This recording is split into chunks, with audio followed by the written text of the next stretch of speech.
What's up, everybody? Welcome to GoatBroz, your go-to place for nonsensical chatter about Suicide Squad. I'm DJ Chill One. I am Chiwa Chuck, and this is GoatBroz Movie Review.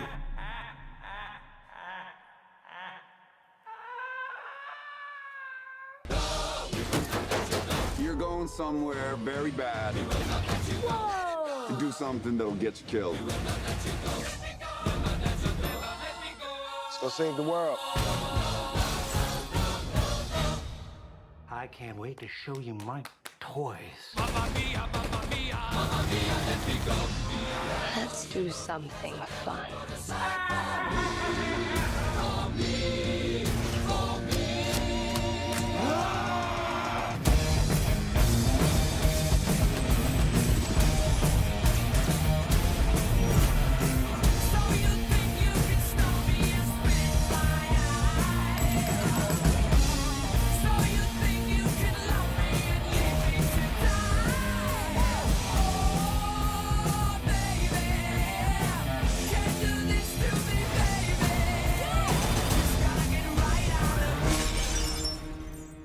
Seriously, the hell's wrong with you people? We're bad guys. It's what we do. Let's get to the first pro that we both shared, which was the characters of Suicide Squad, which were, for the most part, pretty awesome. Like Harley Quinn, who most people say stole the show. I think was one of the characters that you couldn't wait to see her in a scene, to like watch her just work that magic, to like finally see Harley Quinn come to life on the big screen, which was a big moment for me because I've seen her in comics. I've seen her while I was playing the Arkham games. So to finally see her come to life on the big screen was like such a big moment for me. She was funny. She was very unlike that annoying, but like not like, oh, I hate her, she's annoying, but like annoying, like I can't wait to see her annoy the other people. Right. And I thought she was just well done. I think Margot Robbie really kicked it out of the park. Yeah, it's true. I mean, I think by far one of my favorite characters. Deadshot was a big part of this. The movie centered around him, I feel, and then everybody just played, orbited around him. But Harley Quinn was a character that I look forward to seeing, and you'll see that in the movie. It's just, you can't wait till she's in the next scene to see what she does. Deadshot, he's the badass. They made him to be the badass, the leader of the Suicide Squad. You have characters like Cat Boomerang and Diablo who kind of just lingered around until the end of the movie.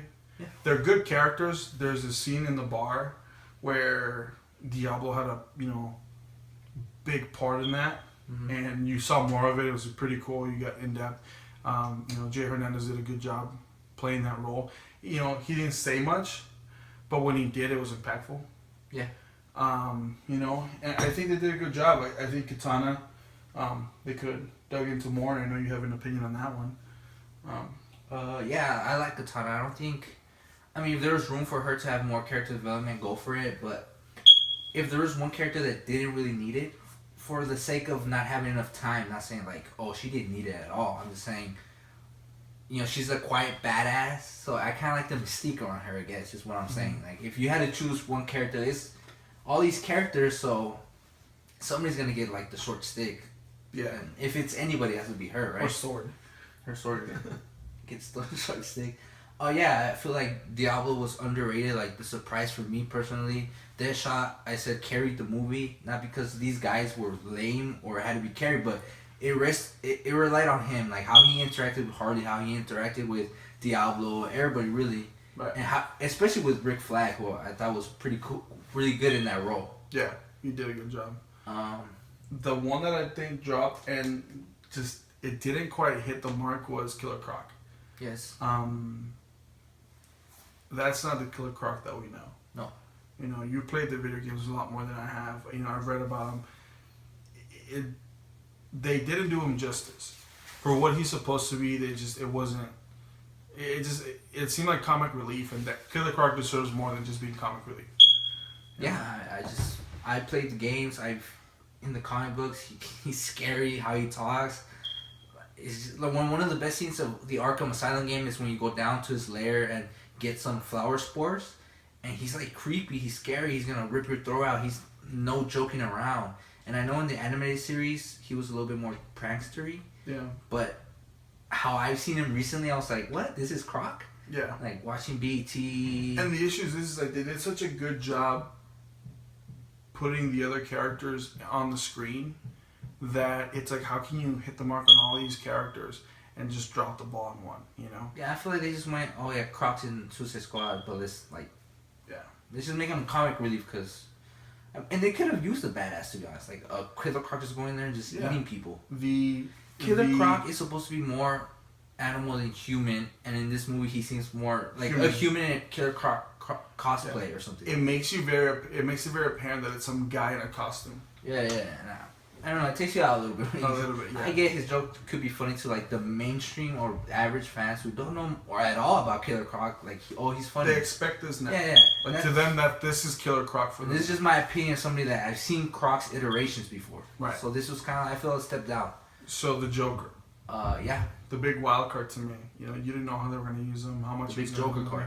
The big Joker card. And what do you think of this portrayal? I liked it. Not enough scenes to really have an opinion on him. I told Chiba Chuck that if I were to rank the Jokers of all time, I think Watch Mojo did a ranking of voice actors and on-screen portrayals. I couldn't rank Jared Leto because he just had very little to do, or very little time in these scenes. I thought the time that he had, I thought he was pretty cool. There's a scene where he's out there with a gun shooting and he's just laughing, and I told you that was the most Joker thing. Like, just him, like, that's the Joker. It looked like he was so joyful and his life's at risk. Like, dead shots right there, you could kill him, but he's like, I thought that was perfect. Yeah, it's the carelessness of the clown, you know, like, and he is careless. He just wants to watch the world burn, and I think that personifies that. He did good. I want to see him in other movies. Like, carry his own movie. Kind of, unfold more layers of his character that he's built. He's obviously built, and for the amount of work that I heard he put into this, it's a shame that this is all they used. Yeah, he mentioned that, you know, he was kind of mad because he had enough Joker scenes to have his own movie. Right. And I'm, like, interested because I'm, like, it felt like a tease, really. Mm-hmm. And that's unfortunate, but I think he did a good job. I'm not going to say he's better than Heath Ledger. He needs to do a own movie and show me more range, I guess. Or show that range, not that he didn't show range. You just want to see more. Yeah. I think show that. You know, with that, we move on to the next pro, which is team dynamic. I like that there was no build up to it. There was, you know how normally movies do this whole like, oh, we don't like each other, but we grow to like each other. Yeah, there was none of that. It was just like natural, like we're not all that bad they love guys. each other, but they understood. They embraced each other because they were all misfits in a world that didn't like them. Yeah, they weren't fighting each other. They were fighting the army guys. They were fighting. They were like Mad Dogging Amanda Waller, who did a fine job, by the way. Yeah. I mean, that's what I felt. I read a comment that said that I didn't like how disjointed the squad was. Like, that was one of the criticisms I read on the internet by a reviewer, not just like some off comment. And I'm like, this is Suicide Squad. This is a project with guys that are the worst of the worst, how Amanda Waller says. Right. You think they're going to gel right away? They just get thrown together. Yeah. Because essentially, in that courtyard is when they first finally meet each other. Yeah. They know nothing of each other. They just... But I like how they were just like, they weren't fighting each other. They weren't... I mean, they had some confrontation, but it wasn't like they were fighting each other and that was the detriment of the movie, of the squad. Right. It was just like minor things that were fun to watch. They were. The bar scene was one of my favorite scenes. You gotta see like you mentioned it before, you gotta see the psyche of everybody. You know, Deadshot is talking about, you know, his kids, his own reality, and then, you know, Diablo comes in and tells his story, and then Harley Quinn gets mad at him because of his story, and you kind of see this different dynamic. Yeah, between it feels villains. like outside the cameras, like if you put the cameras aside, and if these were real characters in real life, this is a conversation that we'd be having in a bar. Yeah. After a long day of fighting Batman or Flash, you know what I mean? Like, they're sitting in a bar at the end of the day, and they start talking, and then somebody gets mad because somebody else makes an unnecessary comment. Yeah. Like, they were shooting the shit in a bar, and that seemed very natural to me. Yeah, and it gave them more character development and make them more feel closer, I guess. Mm-hmm. It made them real. Yeah. You saw the human side of them. Because you see the bigger, you know, because you see it from the hero's perspective, right. and it's like, you're human. You see the villain only when he's fucking shit up. Yeah. But you never see him like what he does here. Yeah, on his downtime. The next thing I want to talk about is the music. which was something that I heard of criticism prior to watching the movie, was that it's kind of played everywhere real quick. It's a lot of popular music. I had no problem with it. I actually enjoyed it. There's a part where Will Smith starts shooting people, and it's like a Kanye West song that I like. And I feel like it went with everything. It fits with him. It fit with him because they played that song a couple times throughout the movie, and it fit. You know, it's just all the music in there. It is popular music, but you know, I compared it to you earlier to Guardians of the Galaxy. The soundtrack of that movie is as big as the movie itself, right. And I feel that's what this is. Like there's songs in this movie that bring you to. It makes that scene personal, makes that scene memorable to you because it's a song you've heard. It's a song you know. To the point where there's a scene when they're first flying in the helicopter into the city and they play this old song and I forget what the song is, but it reminded me of a Black Ops, Call of Duty Black Ops game where it's a helicopter ride. Yeah. So like it just, that scene will always be memorable to me because of that. You'll know all the music there. You'll know the music. And depending how you feel about popular music, sorry about that, guys. Depending on how you feel about popular music, I enjoyed the music. I don't know. It was. It's a nice change of pace because I always see movies with music that that I see it on like original scores or songs that I'm like, oh, I need to look that song up. I like that song. It's kind of like, oh, these are songs I already know. I already know. Yeah. And I don't know. I just. And it's that kind of a movie. Cool. It's a very like let's have fun, blow some shit up kind of movie. Absolutely. And that's what those type of songs do for you. It makes a good movie. Let's blow some shit up and let's go battle some people. It's not like drama building. Star Wars needs its own Yeah, absolutely. Score because of the music. You just had Batman v Superman, so So to me the music is fine. I enjoy it. The next thing that we're gonna talk about, I just looked at the movie was funny. The movie was funny. But one of the biggest things about any superhero, and it doesn't matter what DC, Marvel, whatever, villains are funny. Yeah. And you put them all together, and I think that was a big part. Is like they were funny. Yeah, I was honestly afraid that I'm like, man, are they gonna hit it? Because you can't have that many people and it'd be that funny, and they did. Even the jokes that we saw in the trailers when they were redelivered in the movie, and you knew the whole thing went around it, it made them a little bit funnier. Yeah, having the context of the movie. Exactly. I thought the comedy was on point. Harley Quinn was pretty hilarious. Yeah, but she called that's her role.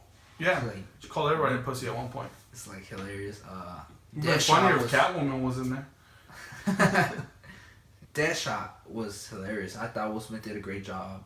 He does a great job at that. The comedy that he had though, the very serious but somehow sarcastically funny like that, I think he delivered that perfectly. Yeah, I thought everybody did. I don't think there's they delivered their comedy based on their actual character. Captain Boomerang, when they're in the bar and say, alright, if you want to leave you can leave him. He's like he leaves. The first one that you expect him to do that. That is the funny of him.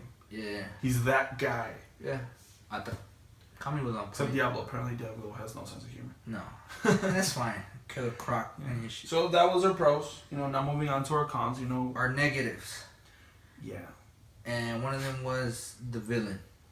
What villain? Enchantress. I can never say her name right. Enchantress. Oh, I said it right. I just said it like accent.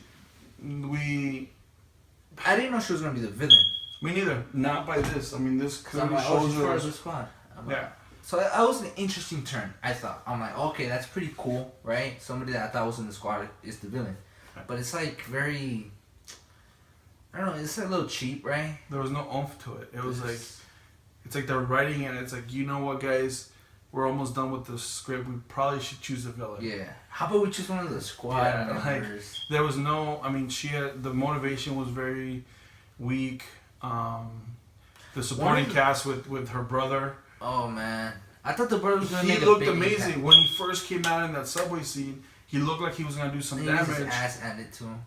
And then he fights these guys. Diablo gets upset and kills him in like 20 seconds. And no, Diablo doesn't kill him. Here's this guy made out of fire, taking care of this. Doesn't work. Some human-made bomb takes him out. There's a quote that she said was, "They worship weapons." Yeah. So I'm gonna make a weapon. Yeah. And I was kind of like, what? But she never did. No, she worships machines. She worships machines. Oh, machine. and I'm gonna make a machine. Kind of And confused. she never really made a machine. Was she She talking made about some her brother? lasery fucking Was that the lightning thing that shit. was hitting the military bases? Yeah, but it was no like I expected a giant robot. And the other thing was that this I didn't realize it until like I thought about it. I'm like, oh shit, she's trying to like end the world right here. Yeah, And it didn't feel that way. It didn't feel No. like how the Doomsday fight was in Batman v Superman. It felt like, I felt if I was in that city. oh, you're trying to kill everybody. Like And if I was in didn't that feel city, way. I'd be like watching TV, watching this happen. I'm like, I'll watch some Netflix real quick before this happens. Because Yeah. you didn't feel threatened. There was no real threat at any point. Because she never threatened the world. You know, she's like, oh, she took like secret sites, military sites. So you never really felt threatened. No, You know, realistically, it's like, well, I live in my house. I don't think she's one of gonna. the weaker characters in just superhero movies in general. I would have liked a different villain. Maybe like a terrorist group. Something that made sense to me. Well, I give you the idea that what if it was 4 or 5 other villains that we know in the superhero world, Right. where you don't need a backstory for them, just them being there would have been like, oh shit, And you know who they were. that's Catwoman or that's Poison Ivy or whoever. Yeah. It would have made it epic. You know, it would have made it epic. They chose to go with Another thing negative was the Joker and how he fit in there, but give me your opinion about how the Joker fits in there. See, Did and you this like is- him that little bit of time, or what would you rather do? To me, it was enough. To me, Alright. it's a Suicide Squad movie.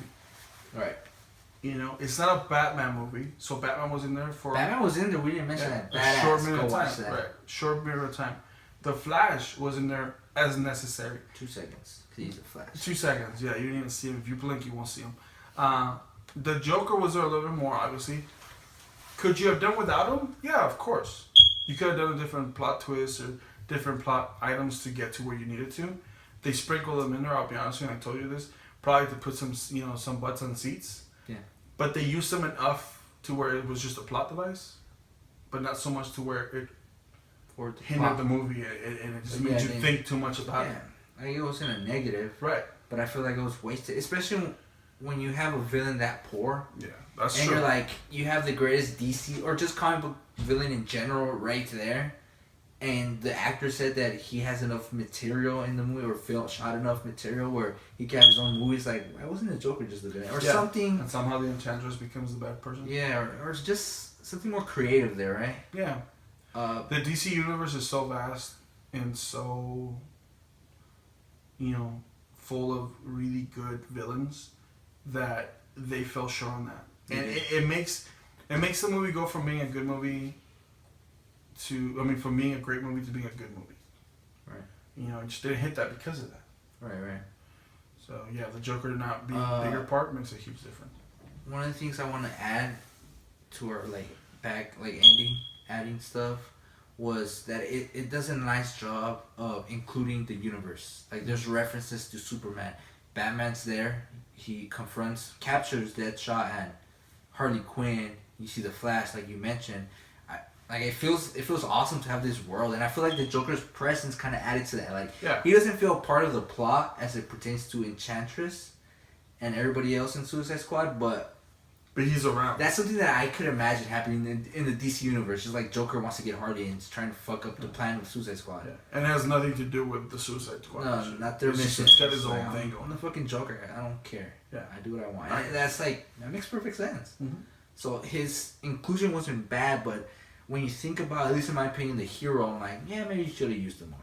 But you could have used him more creatively, especially when the guy just poured out. But then it'd be a different movie.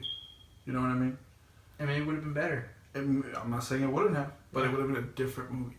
Because at that point you have a different plot, situation, and then you have a different villain. Right. It's a different movie. Maybe a sequel. Anything else you want to add? No, I think we've hit every point. Mm-hmm. Definitely a movie that I would recommend. It's something you should watch. I'm probably gonna watch it again. I'm gonna watch it again. As far as my score, from 1 to 10, I give it a 7. I give it a 7 just because the villain wasn't there. It was cool as a superhero fan to see the characters we brought to life, and they do such a great job doing.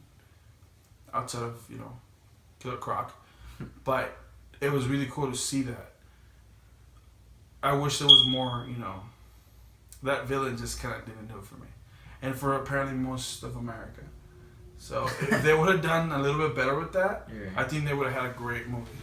Yeah, I also give it a 7. I think this is the thing that I probably gave Batman v Superman a B- when we had letter scores, and it's that thing of like greatness is right here and you're over here. Yeah. Like just make the extra step. Like make your writing a bit tighter. Don't get lazy with the writing.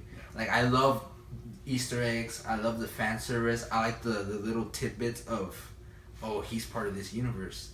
Oh, he's part of this universe. The references to the comics, the characters are on point.